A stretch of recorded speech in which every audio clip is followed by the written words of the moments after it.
que es de Dios. Ese es el título del mensaje de esta noche. Y vamos a poner en las pantallas el texto bíblico, allí en el Evangelio de San Lucas, capítulo 20, verso 20 al 26. Una escena conocida. Ustedes que son lectores de la Biblia la van a recordar allí, al instante. Dice el versículo 20: entonces, para acecharlo, enviaron espías que fingían ser gente honorable. Pensaban atrapar a Jesús en algo que él dijera y así poder entregarlo a la jurisdicción del gobernador. Maestro, dijeron los espías, sabemos que lo que dices y enseñas es correcto. No juzgas por las apariencias, sino que de verdad enseñas el camino de Dios. ¿Nos está permitido pagar impuestos al César o no? Pero Jesús, dándose cuenta de sus malas intenciones, respondió: muéstrenme una moneda romana. ¿De quién es esta imagen ¿De quién es esta imagen y esta inscripción? Del César, contestaron. Entonces dijo Jesús: denle al César lo que es del César y a Dios lo que es de Dios. Y no pudieron atraparlo en lo que decía en público. Así que, admirados de su respuesta, se callaron. ¿Saben? Cada vez que Jesús respondía a alguna pregunta de sus adversarios, que por cierto los tenía continuamente a su alrededor tratando de hacerle pisar el palito, como diríamos nosotros, la verdad quedaba en pie y el corazón quedaba al descubierto. Nunca habló Jesús para agradar. Él nunca respondió para escapar. Nunca usó palabras para protegerse. Qué distinto de nosotros a cuando nos preguntan algo, ¿verdad? Nosotros muchas veces respondemos calculando la respuesta, o respondemos con evasión o apariencia, diciendo lo suficiente para salir del paso, pero no lo necesario para afirmar la verdad. Nuestras respuestas están acondicionadas a la persona que hace la pregunta a veces, y las ganas que tengamos en ese momento en querer responder. Mira, te menciono un ejemplo práctico de lo que estoy diciéndote. Imagina que alguien te pregunta: ¿por qué no viniste el miércoles a la reunión? El miércoles fuimos pocos, 24 si mal no recuerdo. Si la pregunta la hace un hermano o un líder y vos estás tranquilo, quizás respondés con sinceridad y calma, y le respondés: me sentía cansado y preferí descansar, perdón. Pero si la misma pregunta la hace un jefe, tu jefe en el trabajo, en un momento en que estás de mal humor, la respuesta puede salir a la defensiva. Y la respuesta podría ser: ¿y qué? No era obligatorio, ¿no? Pero en cambio, si la hace alguien que te incomoda, tal vez respondés con evasivas. Tuve cosas que hacer, después te cuento. ¿Sabes? Lo interesante es que la pregunta es la misma. La pregunta es la misma, pero el tono, la relación con la persona y tu disposición interna cambian totalmente la respuesta. Así que no respondemos solo a las palabras. Respondemos al vínculo y al estado del corazón en ese instante. En el pasaje de hoy, los adversarios de Jesús llegan con una pregunta aparentemente legítima. Pero en realidad, esta pregunta está cargada de malicia. Quieren atraparlo. Ellos quieren comprometerlo a usar sus palabras contra él. Sin embargo, el Señor no solo desenmascara la hipocresía de ellos, sino que también lleva la conversación mucho más allá del impuesto del César y de la trampa que le quieren tender. Jesús toca el punto más profundo, porque el asunto no es solamente que debemos dar en el plano terrenal, sino a quién pertenece realmente nuestra vida. ¿A quién pertenece realmente tu vida, mi hermana, mi hermano?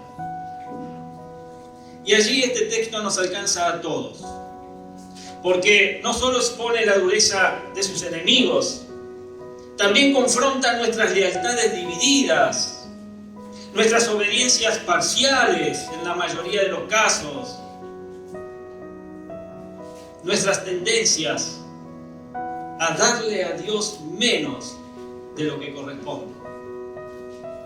Pero al mismo tiempo este pasaje nos permite contemplar la sabiduría perfecta de Cristo y así escuchar con seriedad y esperanza el llamado del Señor a rendirle la vida entera. Y para desarrollar este tema, ¿les interesa el tema? Amén. Bien, porque no tenía otro, así que gracias. Para desarrollar el tema, les propongo las siguientes ideas directrices. Primero, veamos cómo la dureza humana se resiste al señorío de Dios. En segundo lugar, contemplemos la sabiduría serena y perfecta de Cristo ante las situaciones adversas. Y tercero, escuchemos el llamado amoroso pero absoluto de Dios a rendirle toda nuestra vida. ¿Amén? Amén. La verdad de todo esto, mi amada iglesia, es dar a cada uno lo que le corresponde. Así que veamos entonces y comencemos y consideremos la malicia detrás de la pregunta. Lucas 20:20, entonces, para acecharlo enviaron espías que fingían ser gente honorable. Pensaban atrapar a Jesús en algo que él dijera y así poder entregarlo a la jurisdicción del gobernador. Lucas nos dice que enviaron espías que fingían ser justos. Su apariencia, por supuesto, era religiosa, pero su intención era perversa. No querían honrar a Dios, ellos querían destruir a Cristo, haciéndole una pregunta política con apariencia espiritual. Lucas deja claro que ellos no se acercaron con sinceridad, sino con mala intención y con una apariencia de piedad. Ellos querían vigilar a Jesús de cerca para encontrar algo en sus palabras y usarlo contra él. Y con esta expresión Lucas nos deja ver que no estaban mirando a Jesús con hambre de verdad. Lo estaban vigilando para hallar ocasión contra él.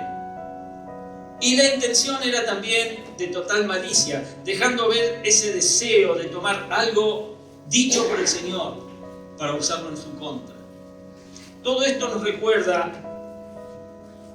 mi hermana, mi hermano, cuán engañoso puede ser el corazón humano, pero también cuán sereno, limpio y firme permanece Cristo en medio de la malicia. Es como alguien que no hace una pregunta para aprender. La hace como la hace un abogado que formula una pregunta con la intención de llevar al otro exactamente al punto donde quiere hundirlo. La pregunta no busca la luz, la pregunta busca la caída. Lucas 20:21, Maestro, dijeron los espías, sabemos que lo que dices y enseñas es correcto. No juzgas por las apariencias, sino que de verdad enseñas el camino de Dios. ¡Qué sutileza! ¡Qué sutileza hay en estas personas! La sutileza de estos hombres se ve en que no comienzan con la pregunta, sino con un elogio cuidadosamente armado. Lo que dicen de Jesús es verdadero. Es verdadero que Él enseña lo correcto que Él juzga las apariencias, que de verdad enseña el camino de Dios. Es verdadero. Él sí hablaba rectamente. Él sí enseñaba con verdad. Jesús no hacía acepción de personas. Pero en labios hipócritas la verdad puede usarse como instrumento de engaño. No están honrando sinceramente al Señor. Están envolviendo la trampa con palabras correctas. Su adoración no nace de la fe. Esa adoración nace del cálculo. Le atribuyen lo que realmente es, pero no para rendirle o para rendirse ante Él, sino para hacerlo bajar la guardia y conducirlo hacia el terreno de la acusación. Cuán cierto es ver que alguien puede decir cosas correctas acerca de Cristo.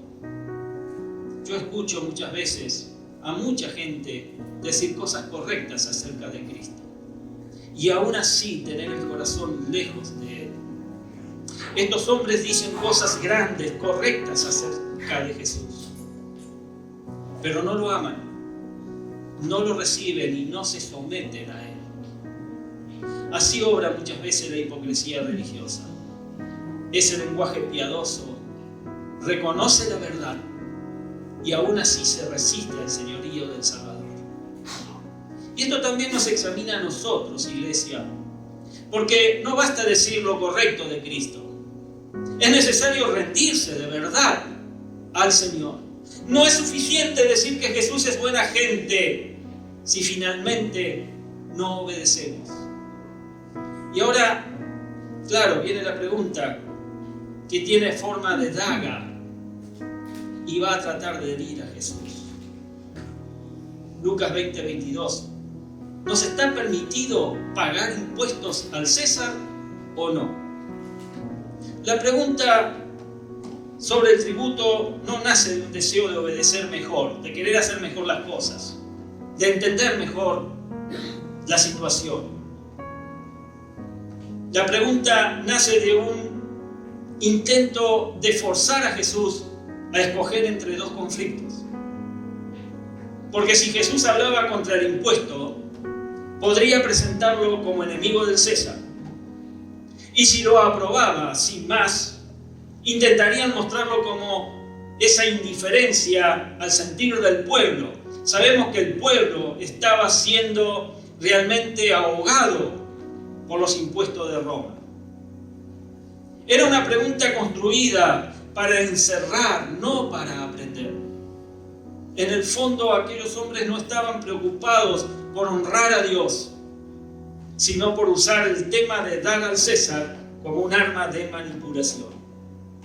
Pero el Señor no permitiría que una cuestión civil fuera usada para ocultar el verdadero problema espiritual.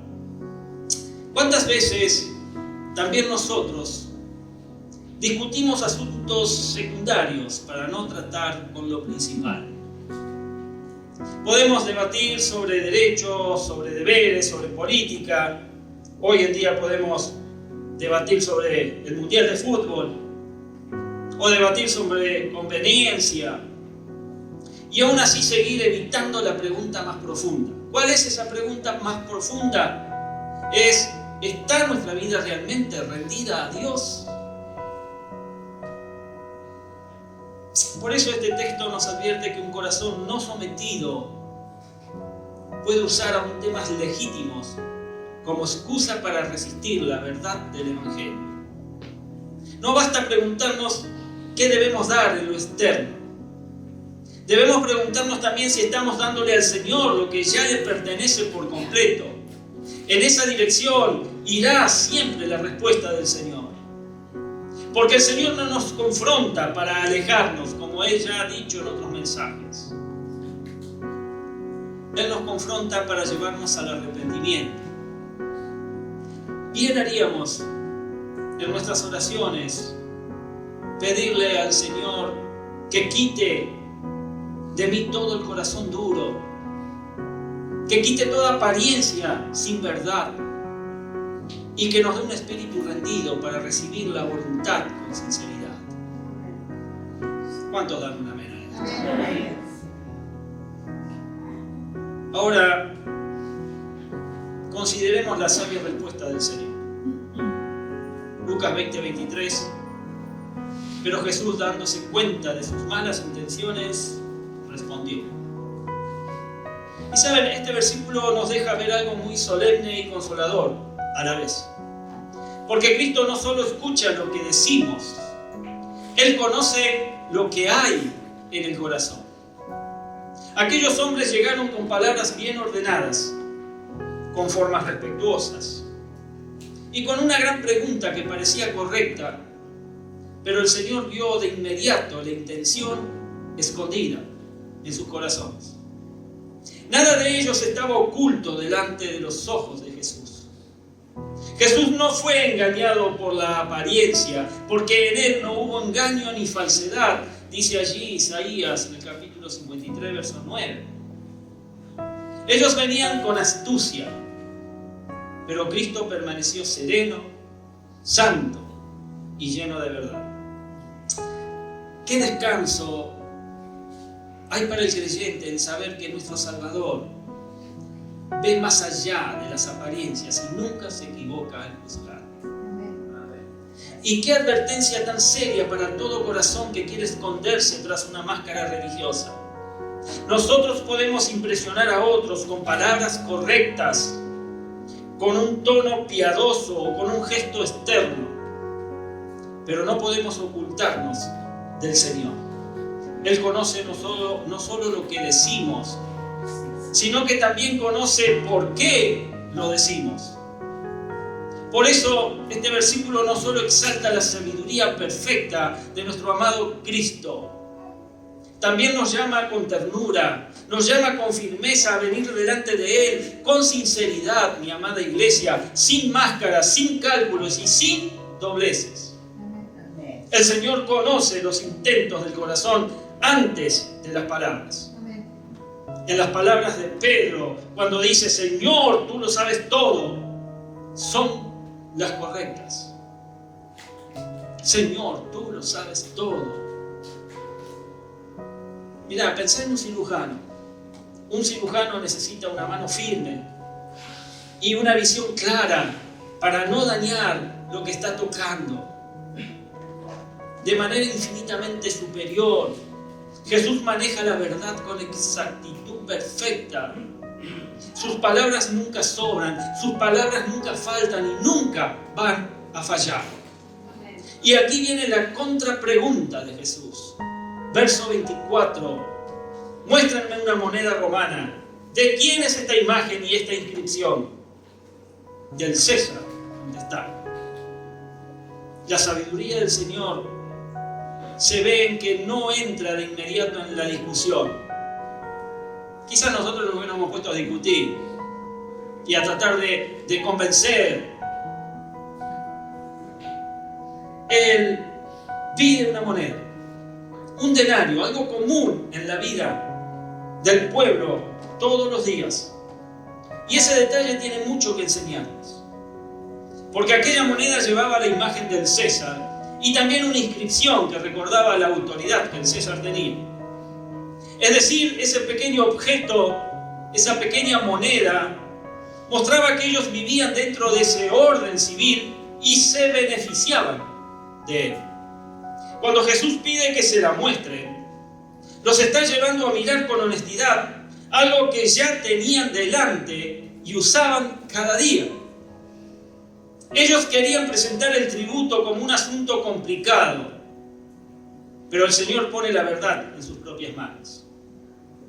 Y así obra Cristo. Cristo toma algo sencillo y cercano y desde allí ilumina el corazón. Qué precioso es ver que el Señor no solo evita la trampa que le quiere entender, sino que convierte ese momento en una enseñanza clara y llena de verdad. También nosotros, mis queridos, debemos aprender esto. Muchas veces Dios usa cosas comunes, cosas pequeñas y diarias para hablarnos al alma. Lo que llevamos en la mano, lo que administramos Y lo que usamos cada día puede dejar ver más de lo que pensamos. Mis amados, ¿a quién estamos reconociendo en la práctica?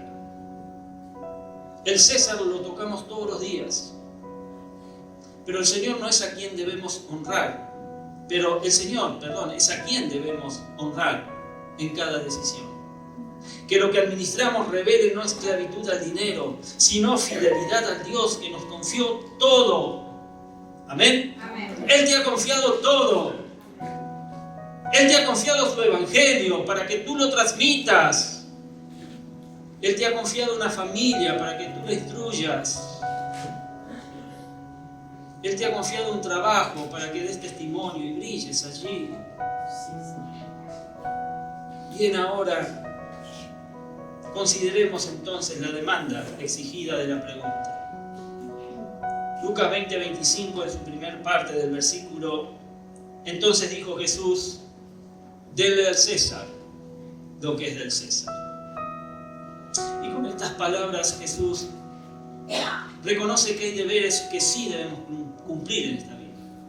Hay deberes que debes cumplir en esta vida. El Señor no está promoviendo rebelión ni desorden.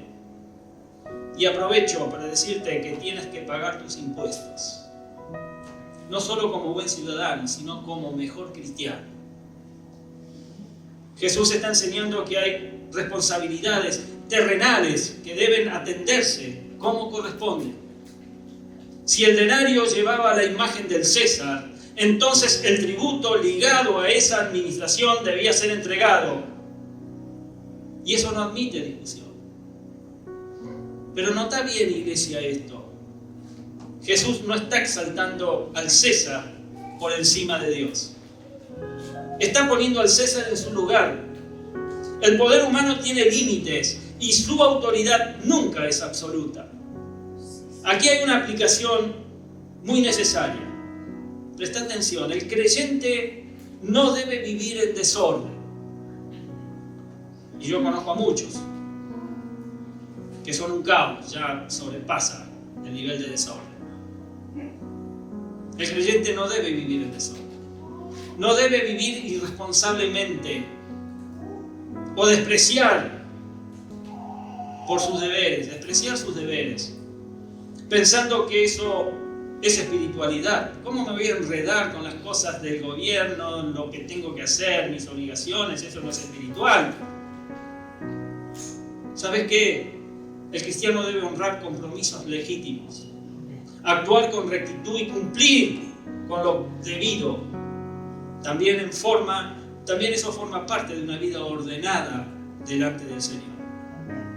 El creyente debería ser el mejor de los ciudadanos, trabajando con integridad, cumpliendo con sus deberes, sin poner en eso su corazón. En todo esto, Cristo nos enseña a no confundir las cosas pasajeras con las cosas eternas, ni a usar lo espiritual como excusa para que descuides lo justo y lo responsable. Tenemos deberes para con el César, sí, aunque a veces cueste o duele. Y con esto afirmamos que no debiera inquietarnos más lo que exige el César. No debiera inquietarnos más lo que exige el César que lo que demanda el Dios que nos hizo. Y el verso termina diciendo: y a Dios lo que es de Dios. Esta segunda mitad del versículo da la respuesta de Jesús. Y esa respuesta de Jesús cae sobre la conciencia con un peso mucho mayor. Aquí el Señor rompe el marco estrecho del impuesto y nos lleva al terreno donde nadie puede esconderse. Porque ya no está hablando de una moneda. Está hablando del alma, está hablando de la vida, está hablando del ser entero delante de su Creador. La idea es esta. Si el denario por llevar la imagen del César debía volver al César, entonces el hombre por llevar la imagen de Dios debe volver. ¿A quién? A Dios. Y eso significa que Dios no pide solo una parte religiosa de nuestra vida. sino que pide nuestra mente, nuestros afectos, nuestra voluntad. Él pide nuestro cuerpo, nuestro tiempo y nuestro futuro. El pecado, lastimosamente, nos ha acostumbrado a negociar con Dios, a entregarle palabras, momentos o apariencias, mientras retenemos el corazón. Pero Cristo no deja lugar para ese engaño. Este texto nos llama a una rendición total, a que te rindas totalmente. Pregúntate con sinceridad, iglesia, ¿qué parte de tu vida sigues reteniendo? ¿Qué rincón no has querido entregar aún a tu Señor? Todos estamos reteniendo parte de nuestra vida. Y todos tenemos rincones en nuestro corazón que aún no hemos rendido al Señor. Dar a Dios lo que es de Dios es volver en arrepentimiento y fe a aquel a quien siempre hemos pertenecido, a esa entrega que no destruye al hombre. Esa entrega lo rescata, lo ordena y lo devuelve al propósito de haber sido creado. Ese propósito que Dios tenía cuando te creó. Porque lo que lleva la imagen de Dios, mi amado, mi amada, no puede vivir lejos de Dios. Y vos llevás la imagen de Dios. Fuiste hecho a imagen de Dios. Qué bueno es saber que el mismo Señor que nos llama a rendirle todo, también es digno de recibirlo todo. Darle a Dios lo que es de Dios no es perder. Darle a Dios lo que es de Dios es volver al único lugar donde el alma haya orden, donde el alma haya descanso y haya verdadera seguridad. Amén. Entonces, para dar fin a este mensaje en esta noche, digo que al final la gran pregunta de este pasaje no es qué haces con una moneda, sino qué haces con tu vida. Por eso el Señor no te está pidiendo un gesto religioso, no te está pidiendo que te emociones momentáneamente o una obediencia parcial. Él reclama justamente lo que le pertenece. ¿Qué es lo que le pertenece? Le pertenece todo tu ser. ¿Qué le pertenece? Todo. Todo tu ser. Y la verdad es que mientras sigamos reteniendo áreas para nosotros mismos, nunca vamos a conocer la plenitud del descanso que solo se encuentra bajo su señorío. Hoy Cristo vuelve a ponerse delante de nosotros con autoridad, con sabiduría y con gracia. El mismo que desenmascara el corazón, también es el mismo que fue a la cruz para salvar a pecadores de corazones divididos. Y no solo merece tu vida, Él no solo merece tu vida, Él puede redimirla, Él puede restaurarla, Él quiere gobernarla para bien. Y de modo que hoy no salgas de aquí solo admirando la respuesta de Jesús. Qué brillante fue Jesús con su respuesta. Él no quiere que solamente hoy te vayas admirando su respuesta. Sal de aquí en esta noche respondiéndole a Jesús. Ríndele lo que le pertenece. Ríndele tus luchas. Ríndele tus afectos, tus pecados ocultos. Rinde tus temores. Rinde tus planes. Rinde tu casa, tu futuro y tu corazón entero delante de Él. Porque al darle a Dios lo que es de Dios, pones tu vida en las manos correctas. No te podés equivocar allí. No hay margen de error. Al dar a Dios lo que le pertenece a Dios, estás poniendo tu vida en las manos correctas. Entonces yo pregunto en esta noche, ¿cuántos hoy quieren salir de aquí respondiéndole a Dios y rindiendo su vida a Él? Dios te bendiga, ponte de pie allí.